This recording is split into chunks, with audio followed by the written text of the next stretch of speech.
Hi, my name is Alexis Cohen, and I'm the host of Art Medicine Masterclass.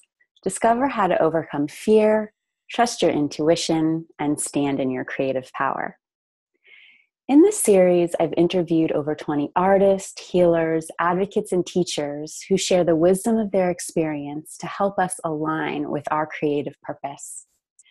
And today I'm here with Anaiya Sophia. She is a mystic, author, initiator of sacred marriage and the mystical teachings of the feminine Christ. She teaches workshops throughout the world and is known for her role in birthing new paradigm relationships, divine sexuality, and the awakening of the sacred body. She is the author of Sacred Sexual Union, The Rose Night, Pilgrimage of Love, and Open Your Heart with Kundalini Yoga. She's also co-authored Womb Wisdom, and she has a new book out called Sacred Relationship, The Practice of Intimate Erotic Love, which we'll speak with her about a little bit later. But welcome, Anaiya. It's so lovely to have you here. Thank you so much, Alexis. Yeah.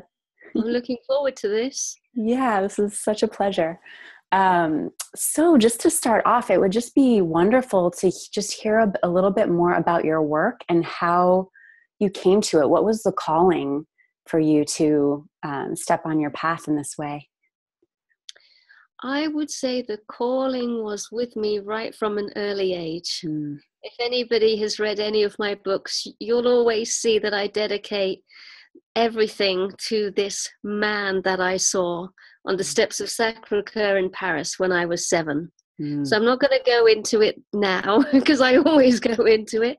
But I met somebody that afternoon when I was just a kid.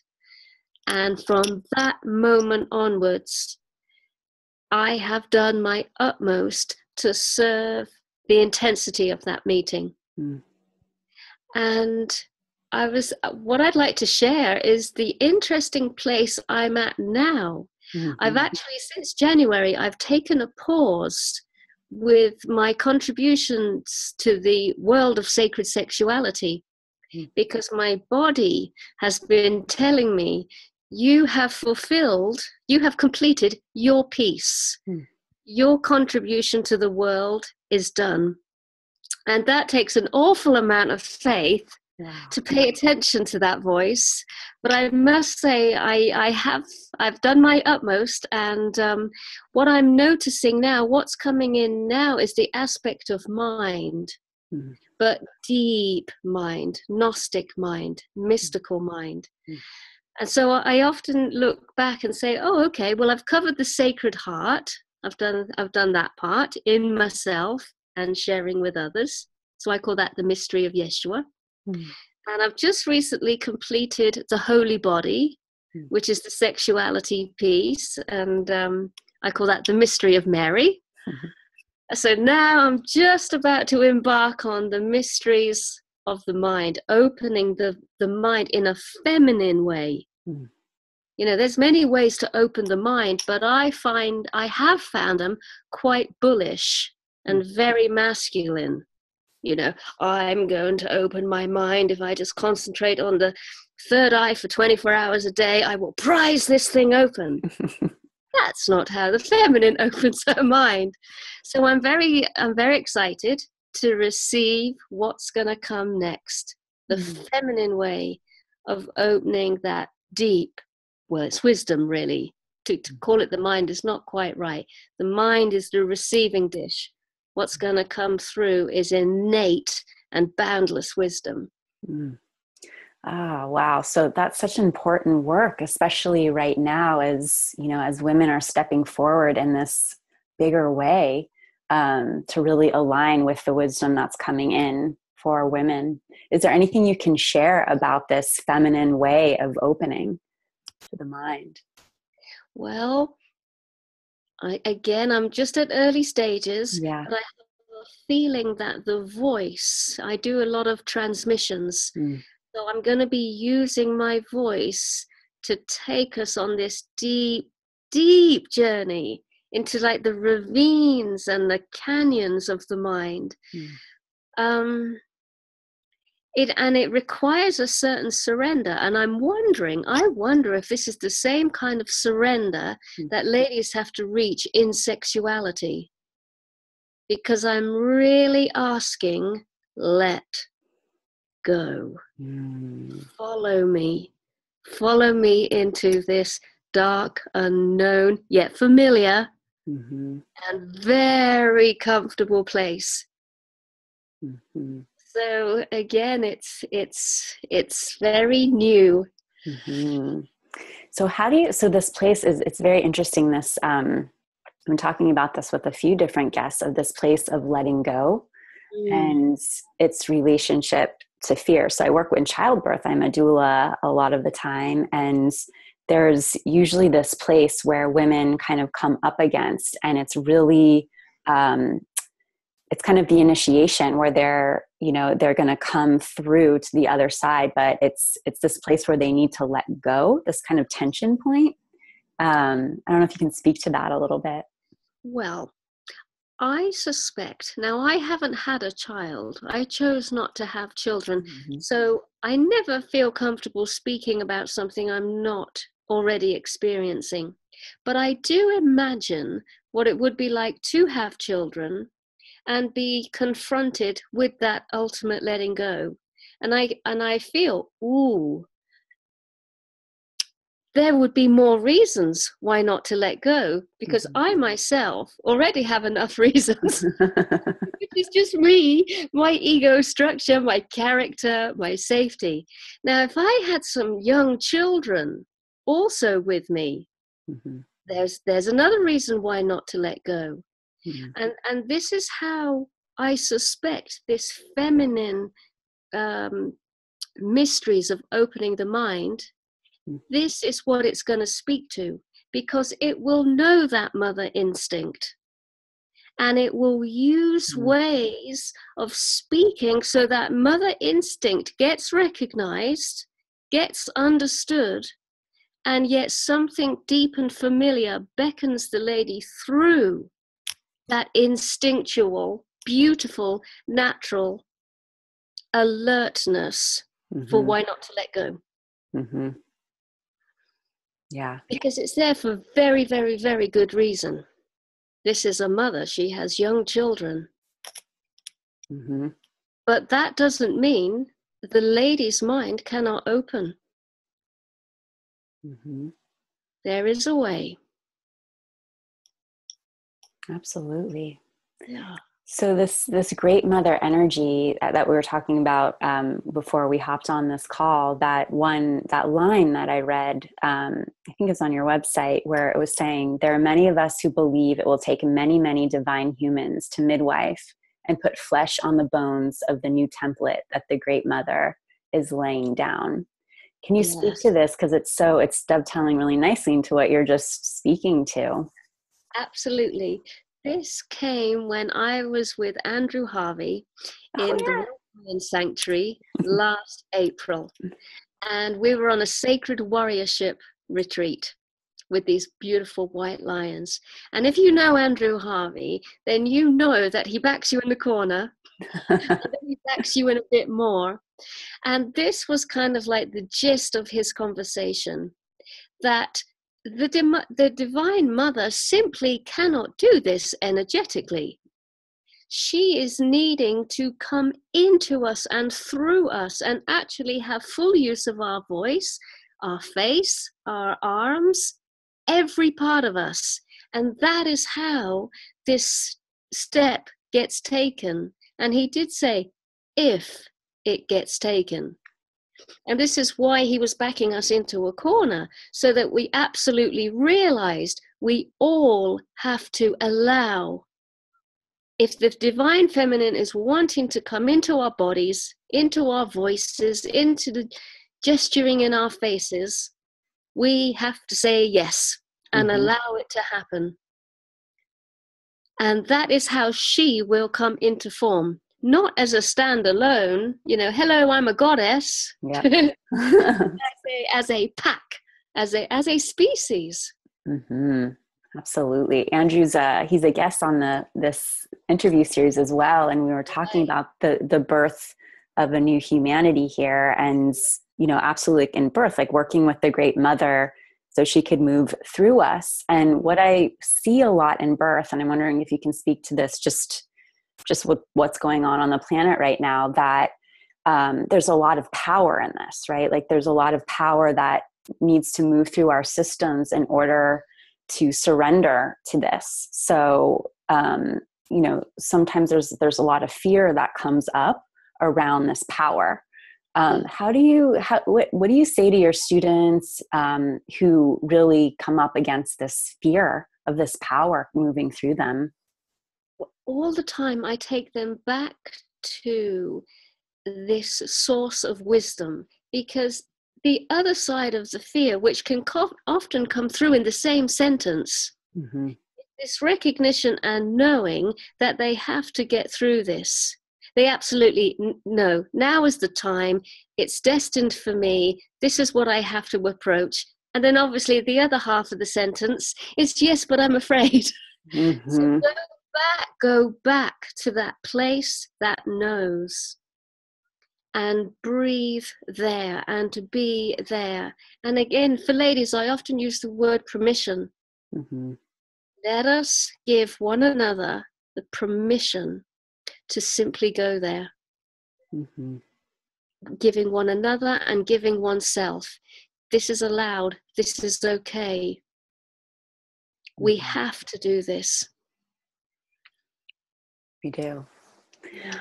Anaiya, so much of this series is about our own personal processes, and so I was just wondering if you'd be willing to share a story or an experience where you did this, where you really moved through. You were moving into something bigger, and you had to move through fear and got to the other side of it. I think it could well be what I'm still in and consciously entered in January. I had a good thing going on. I was quite well known for this contribution for sacred sexuality.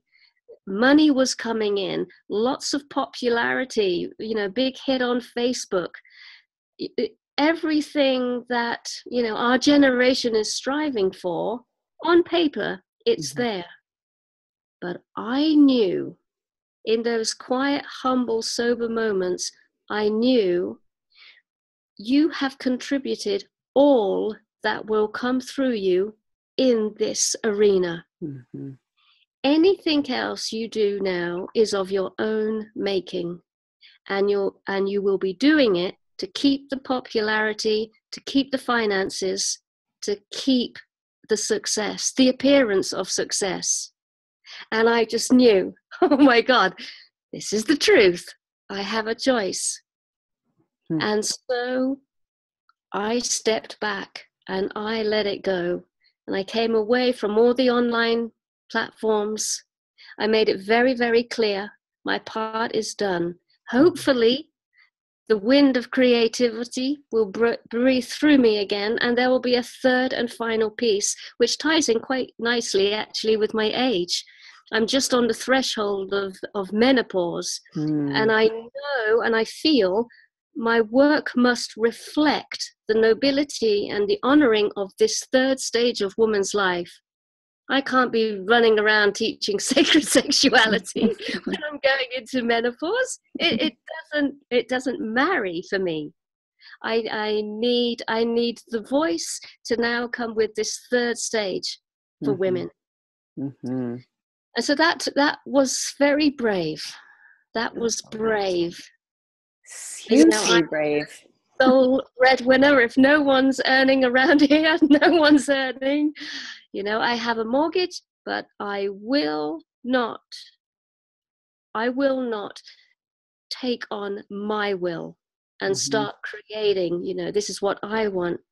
I have to stay in alignment with this, with thy will. And thy will is very clear, you're done.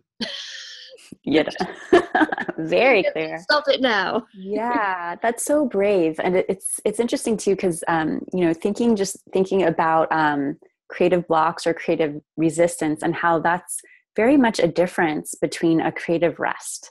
Like what you're talking about, like how you're it's like what you're saying is like you're resting and kind of there's a refocusing happening as well. And I think that we don't honor that enough. And we think that there's something wrong with us when we're not in that kind of more masculine, young, kind of always pushing forward. And what you're speaking to, this like opening, the process of opening, that Yes. being a receptor, Yes.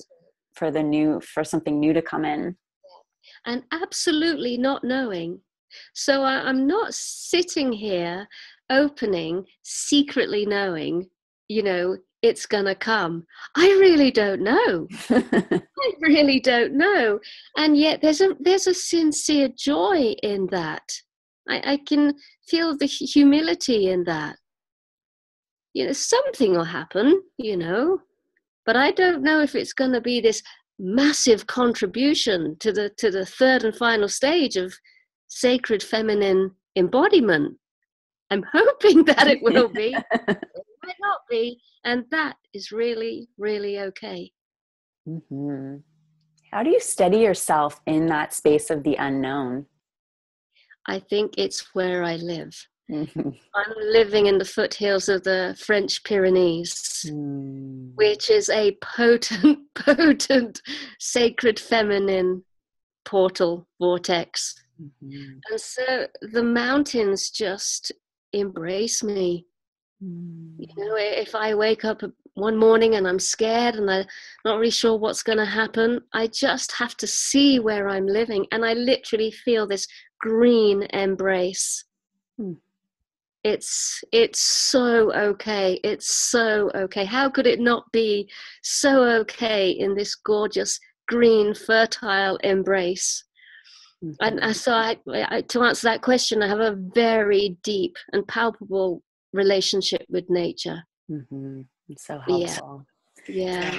And so for your students, would you suggest that they get out in nature to steady themselves in the unknown, or are there different ways that you suggest? Yeah. We all need our sacred space. We all need absolutely somewhere that we go. When I was living back in the UK, my sacred space was Avebury, one of the standing circles, just like half an hour from the house. And this is very important. We all must have a reachable. It's no good saying your sacred space is up in Scotland. Drive. That's no good. Mm-hmm. You really need one within an hour. Mm-hmm. Yeah, definitely. Yeah, that connection to the great mother energy through the earth. Yes. So important. Yeah. And whenever you move somewhere, whenever I move to a new location, within days, I'm looking for my sacred space. Cool. And this might be a tree, this might be a spring, a well. Yeah. That is such a good reminder. I just moved this year and I need to find my sacred space. I don't think I found it here. Right. Yes. Yeah, but it's like that, the information that from the great mother, from the earth, that comes through nature and supports you so you can expand is so important. Otherwise I can feel myself, I get like, I start to feel smaller. It's like, I try to like protect myself as opposed to really standing in my power. Yeah. Yeah. It's a good reminder. So I know you're embarking on this new chapter of your life, but I know you also just completed this book, and it would be really wonderful if you would love to share about your book, and we can just have a talk about it. Well, it's called Sacred Relationships. It's been written in 3 parts: sacred feminine, sacred masculine, sacred marriage. Mm-hmm. And the idea is you grab the book in moments of crisis, whether it's you and your partner or you and your own internal marriage. Mm-hmm. And it's a bit like an oracle. You can read it from cover to cover, but the intention behind it was that it's an oracle. So you just like shift through the pages and then open it up. Mm-hmm. And that should clearly define where the root of this discomfort is. Is it in the feminine, the masculine, or is it in the union between the two? And so there's a little chapter, highlighting this particular aspect of the sacred marriage work, Mm-hmm. and a prayer, and followed up by an action. Mm.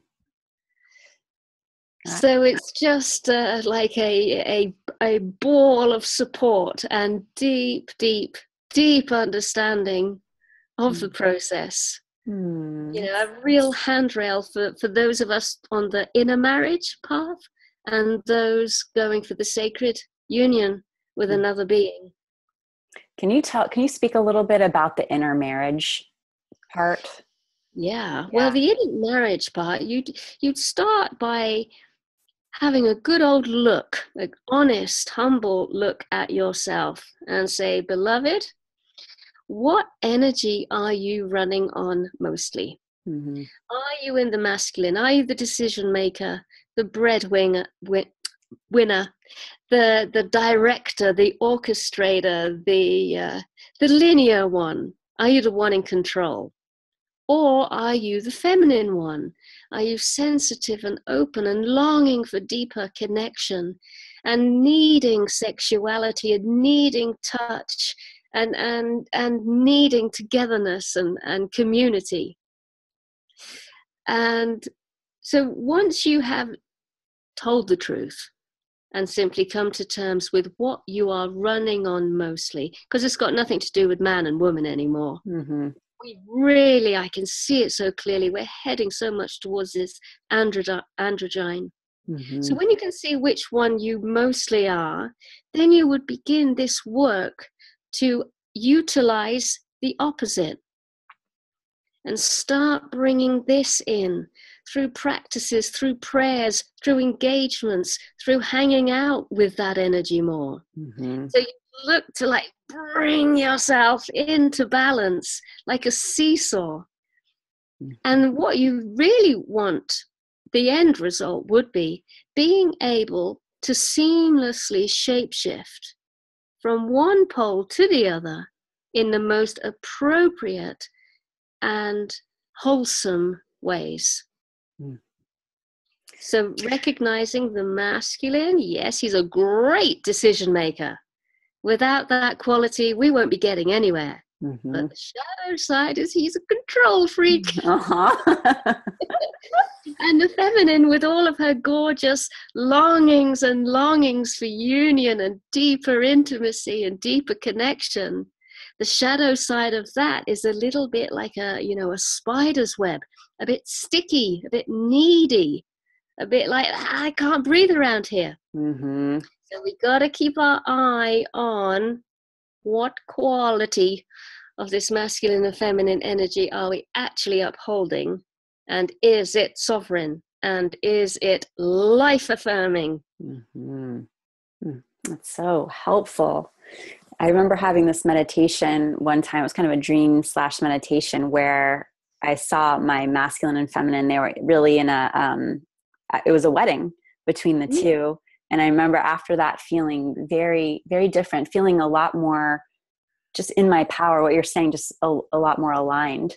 Yes. So that's helpful to look at, to make sure both parts are staying in alignment as we move forward. Yeah. And that we're not favoring one over the other. We really are looking for the harmony all the time. Mm-hmm. Even if we're at work and we are the CEO and we are the decision maker, is our feminine part also. Mm-hmm. And vice versa, obviously. Mm-hmm. That would be a good template to head for. Yeah, it's so helpful.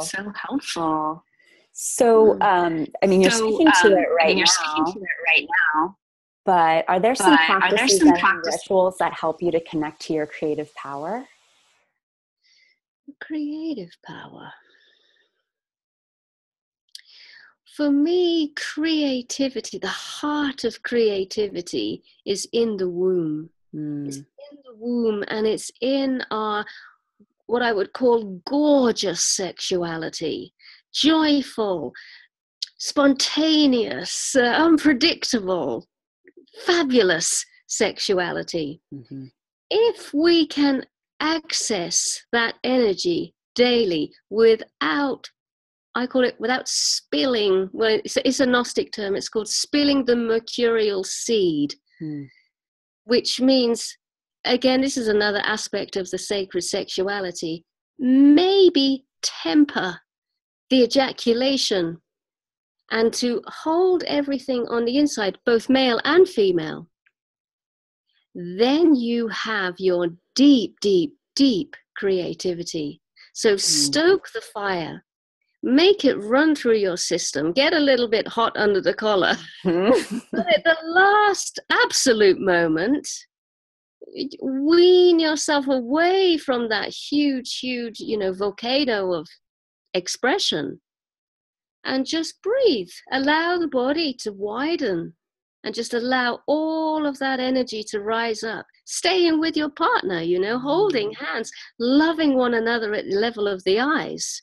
We're just saying, beloved, today we are going to be so creative. And now it's in your heart. Now it's in your mind.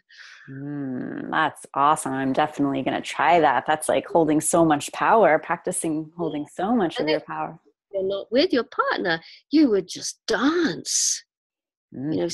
Stoke the fire that way. Big, big, big, big dance. With the absolute intention, I am going to permit my sexual energy to rise up like a perfume, like a vapor into the rest of my body. I love it. I am definitely going to practice that. Wonderful. Anaiya, and so you also have a free gift for our audience as well. Would you like to share about that? Yes, the free gift is a transmission, and it's called the Sacred Gateways. So sometimes when I talk like this, a lot of the ladies go, oh my God, wow, where do I start? Well, this would be a great place to start. This is a spoken journey, deep journey into the sexual subtle anatomy of a woman. So as we journey through those nether regions, we bring absolute gorgeous, healing, wholesome presence to the steps and stages inside the lady's yoni, vagina, all the way until she reaches that creative hub in the core of the womb. And so, knowing what could most likely be down there, because I'm a woman in 2017, I know what myself and my generation has been exposed to. Yeah.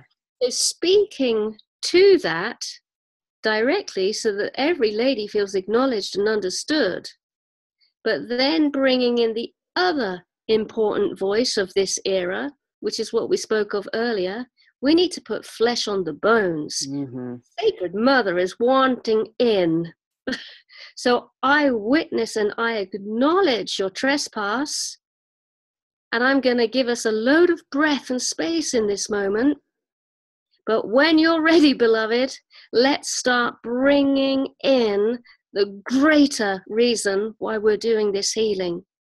Because we all got to come together and just simply say, not in my name. It ends with me. I am the one in the ancestral line where this kind of stuff ends, and from now on, the ones to come will not be carrying what I'm carrying. Yeah. We're doing big work right now on this planet, huh? We are. Yes, we are. Yeah. Thank you so much for that gift. I can't wait to check that out. That's so helpful. Yeah. Great. Yeah. And Anaiya, is there anything else that you would like to share with the audience before we end our call? Just a little something is to say to the people listening in, myself and my partner, Pete Wilson, we have a B&B in this area of southern France, which is a strong Mary Magdalene and Cathar portal. So if you've been wanting to come to this area for a long time, and a lot of us on the path do have a resonance with this area, then you know where to stay. Oh, that sounds great. Definitely. Yes. Thank you so much. Anaiya, thank you so much for being here with us today. It was really a pleasure. It was wonderful. Thank you, Alexis. Thank you for inviting me on. Absolutely. God And bless everybody. God bless you. And audience, thank you so much for being here. And please check out the rest of the series. We've got some really incredible guests, and have a wonderful day. Bye.